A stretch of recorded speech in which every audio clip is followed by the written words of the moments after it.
So I needed to make a video on this. You know, everything that I'm doing on my phone, I always write notepads on there, and on my notepads I always, do my little notes to what I have to do for the things for the day, throughout the day or next week I have to take care of. And much of the time, my memory's really good, but they're shooting an electronic device that's making me forget things, and it makes me very nervous sometimes because I'm thinking, am I getting too old now, or is there, who's to say that maybe some of this may not even be an electronic device, that it may be signs that I'm having brain trauma. But I know very confidently at more than half the times that I'm forgetting something, it's because of the electronic devices. I know it is. So I wanted to, talk about a few different things that I don't think that I may have talked about before. I think I've talked about it, but I'm going to do a more thorough talk over it because I was thinking of my mother and my brother Frankie. I'm going to draw a picture of when Frankie came home one day, and like I talked about that, Frankie was raped at the bar, at a veterans bar. And I don't know who it was. I don't think it was a veteran. I don't think the guy that had done this, he didn't look like a veteran. He could have been in the service, I don't know, but to me, he didn't particularly look like someone. Maybe the other guy did, I don't know. Was there someone that probably knew that it happened that was a veteran? Yeah, there's a high possibility, but there's no way for me to prove that. So, I want to say this because I was, people, for my mother's sake and whoever, I was really in tune with Frankie. So when Frankie had a lot of fun, or like most of the time when something was different with Frankie, I usually like that picked it up right away. I always knew something, like he had a little bit of extra fun, or he did something that was out of the ordinary. So like for example, he went to a theme park, Fun Sphere, with Diana, with Mickey and Diana many years ago. And I remember Diana invited Frankie, and Frankie was about 13 years old. And they went to Fun Sphere. You used to be next to Wet and Wild. And I remember him and Mickey playing, and Diana's the one that took Frankie. Now, I don't know when and how long they were making sure, watching over what Diana and Miguel were doing. I do believe and think that because the day that Diana, Miguel, Diana, Mickey, and Frankie went to Fun Sphere, they went on their own, didn't tell me anything. And I woke up, and so I knew when Frankie had a lot of fun, he was, in a joyful mood. Then it was like 6 months later, or the next year, I got invited this time to go to Fun Sphere, and they had go-karts, and they had it was like a miniature theme park, but that's the first time I ever experienced like laser tag. And when we went there, Miguel didn't go with us. It was just me, Diana, Mickey, and Frankie.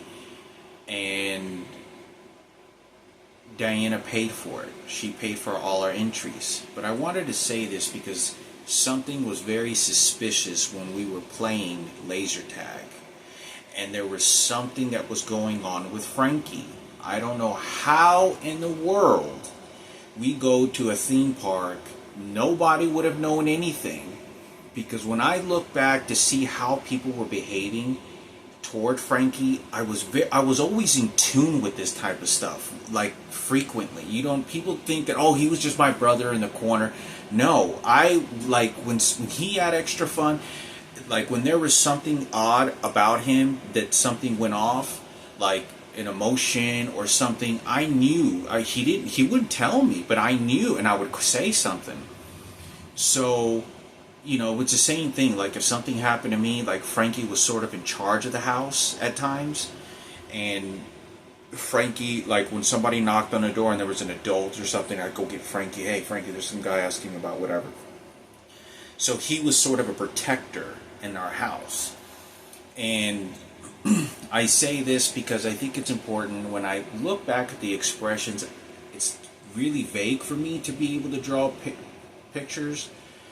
It's not it's not it's not solid enough, but from what I have to say, there was something suspicious about this. And I remember walking in at the theme park. Diana did not walk into all the different places with us. She came there, dropped us off, and I don't remember she came by and picked us up, but it was just me, Mickey, and Frankie. And I remember how Diana walked in at first, and there was something that was happening I don't know how this information, I don't know if there was professional psychologists involved. There was something that had happened. Now, I think that this is a lot larger than I could have imagined, because Michael Jackson got involved and it exploded in how this information. So how a theme park totally blows my mind apart to think that how that information would have gone to a random place, unless someone told Diana, take Frankie and Mickey and we're going to do our observation, because later down the road this is going to affect them for the rest of their life. So I wanted to say this. Now, speaking on this type of stuff, okay, so Frankie's about 11, or he's about 12 years old. Frankie's about 12, maybe not, he's not older than 13, he's about 12 or 13 years old. And we go to the bar. And I talked about the time that Frankie ended up getting raped. Right? I drew pictures of that. Rewind, I would say, about a month before that. Frankie, and I talked about this in my other, Frankie came home and he walked through the door. And I noticed he was behaving weird. Like somebody groomed him. And I wouldn't say, I don't think I remember smelling. This is what I don't remember. And he came in right with my father. I don't remember smelling necessarily anything bad. But he looked like he was groomed. And I remember I approached him and he was sort of like prideful of, I want to say homosexuality. I don't know what that's like for people, for those that feel there's people that stay in the closet their whole life, and some people that they don't care. They feel fine and comfortable with themselves. But I guess it varies from person to person. And I recall Frankie walking through the door, and I approached him, and I looked at him, and I think someone gave him something. I don't remember. I think someone gave him something, and I approached him. He looked at me, and he looked at me all kind of weird, like maybe like I was an enemy or like something. And this is out of the blue. This is totally out of the blue. Frankie this is the day he went to the bar, and I noticed that he looked like he was like confident, or someone had relieved him or something. I don't know what it was. And I knew that meant someone in his circle interacted with him, because Frankie had no friends. Frankie had one friend. His best friend was Mickey. And this is what triggered me, because Frankie never went to the bar. Frankie never went to the bar by himself with my father. It was not something he ever did. But for some reason, I don't know why he did this day. So it was unusual for my dad to go, hey, you want to go to the bar? Which could have happened. For some reason, he went. I don't know if my dad asked him. I don't know if somebody asked my dad, hey, why don't you bring Frankie next time so I can meet him? I don't know what that situation, but he went to the bar. When he came home is when I knew that something happened at the bar, and someone groomed him, someone entangled with him pretty densely. So I was very monitoring. Oh, you went to the bar? Okay, I'm going to go to the bar too. I'm going to go. We're going to go together, because I'm going to have fun too with you. So I went with him. And a lot of the times people knew when I was around Frankie that I was a troublemaker. I was a troublemaker when it came to being stubborn to what he was doing, where he was going, how he was behaving, and question. Like I was very in tune with him, like a team, like Mario and Luigi. And this is whenever I went to the bar, and that was when the incident happened. This is when he got raped at the bar, and I saw what I saw. So I wanted to say this because I did talk about that he came home right through the door. I don't know, I can guarantee you this. I want to make this very clear. If there was 9 to 10 that are confirmed, 7 of those were all like didn't affect me, that I either stopped or prevented or told something and fights erupted or spooked the person away, there had to have been more people. I know there was someone else. There had to have been. There's no way Frankie would have experienced all this. There was somebody. There had to have been. If there was 9 to 10 people and Frankie was willing to stay quiet and surrender to like that, and he's not saying anything to my mother and father, and my mother's also doesn't know how to nourish him other than, I'm gonna buy you some braces, Frankie. I'm gonna, and she would nurture him extra. Here, let me buy some some cream or oxy pads or some extra for Frankie. And she would do that, not necessarily with me. So she knew Frankie was raped when we were kids, when it happened with my uncle. She didn't know about all these other situations. So the reason I think it's so important for me to say something, I feel like somebody just shot my toenail, but the reason I say this, it is very important for me to say this, there had to have been more people. If Frankie's perfectly fine, he's going to be able to spill the beans on that. There had to have, if Frankie is in a position where he can't think anymore, I know there's more people. There's no way. How can you get 10 people to rape you? How can you get 7 that I confirmed chewed away and spooked away? And there wasn't someone else. Everyone knew about it. Esquivel, Miguel, Diana, Rosie, all these people did. And they started, even my dad's Licha's husband, or Licha's whoever this guy was, I talked about that I was poisoned half to death. My mother saw me that I got poisoned, and I was with her, and I was like dying and shit, and they abandoned me, left me there for dead to die. Well, that's exactly what I'm talking about, because there had to have been situations where I wasn't around at some given point where something like this happened. Tato, the guy that was living at the house that threatened he had a gun and he was going to shoot us. Threatened he was going to kill my dad or shoot. He goes, I got a gun if I needed.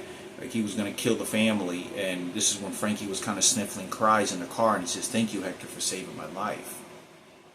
It's the only time that I'd ever been in the car with him where he had told me something like that.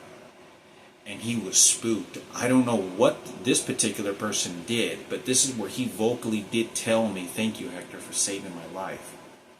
And it makes me feel like more shit because, he came all the way from Tokyo, Japan for a bone marrow transplant, and I chose, but you got to understand what I have to do to bring this family together and what's left of my life and family. So this is what happens, okay? So I want to make this very clear. There had to have been, and someone else is going to have to do the research if anyone gives a shit about any of it anymore. Because Frankie would be the only person, if there is, and maybe you could ask people, maybe surrendered information, said, oh, okay, they confessed to it, and said, oh, there was someone else. I know there had to have been at least 1 or 2 other people. Had to have been at least one other person because I was so around Frankie all the time and always monitoring him. I knew when something, because this is what triggered me to follow him, to be with him, because when he showed up from that bar that day to the house, I knew, it was like, oh, Frankie, and so I was very on alert, like, when Frankie's going to go to the bar, okay, we're going to go to the bar together, we're going to go together. That's how it was when we were growing up. If he went to Mickey's, Mickey showed up on our house during my entire childhood, at least, I think, twice a week. At least twice a week to go play basketball. We play sports. One day he'd bring basketball, one day he would bring a soccer ball, one day he'd bring a frisbee, and that's what we would do. And every time, I was usually out of my room and he was in his room. All the fucking time. So when he knocked on the door, I saw Mickey, or I was already outside, I'd come inside the house, or I'd go knock on Frankie's door and be like, hey Frankie, come on, let's go play. Mickey's here. Come on, let's go play. Come on, we're going to go play. And we'd all play together. And this was about, sometimes even 3 days out of the week. We'd play at least twice a week. He'd finish his homework, and then we would play together. So I wanted to say this very clearly because I think it's very important. You make of it what you want, but I'm doing this because there's nothing left. There is going to come to a point where I'm not going to be able to do anything about what's going on with my health. The day is going to come where This tragedy is going to happen to me. I just feel it. I feel like something. I'm gonna be killed and it's gonna be covered up, or I'm gonna die fatally and they're just gonna dwindle my life down until I die. There's so many people against me. You have no earthly idea how bad they're beating me when I'm walking throughout the day, making me shit in the morning, shooting electronic devices into my brain, making me forget things. My behavior then becomes eradicated in a form that I'm just forgetful.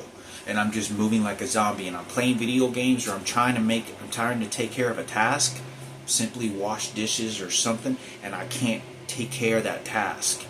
And it's difficult because my guts hurt because they're making me shit a bunch, and then they'll shoot an electronic device, and so I become almost robotic. And they're doing this, but I know that if they weren't doing this to me, I'm much more clear and more functional. It's extremely difficult. So I wanted to make this very clear, and I also wanted to, this is about Frankie, and I'm going to draw the pictures of when Frankie came home. And if Frankie's perfectly fine, if my mom, well, I don't think I'm going to draw the pictures if Frankie or my mother have any clarity to it. If Frankie's my last hope to be able to identify it. If he doesn't, if he's fine, you will be able to identify and saying, yeah, heck, that's it. Whoever's the professionals, psychologists and investigators, you could take a look at the pictures and do a certain program to figure out whether I'm lying or not. So that's what I wanted to say. I want to draw the picture, and I'm also going to draw a few of the pictures that you'd be able to relate for evidence with my mother and Frankie, and Julian maybe even, but yeah, I'm going to make another video on some other topics.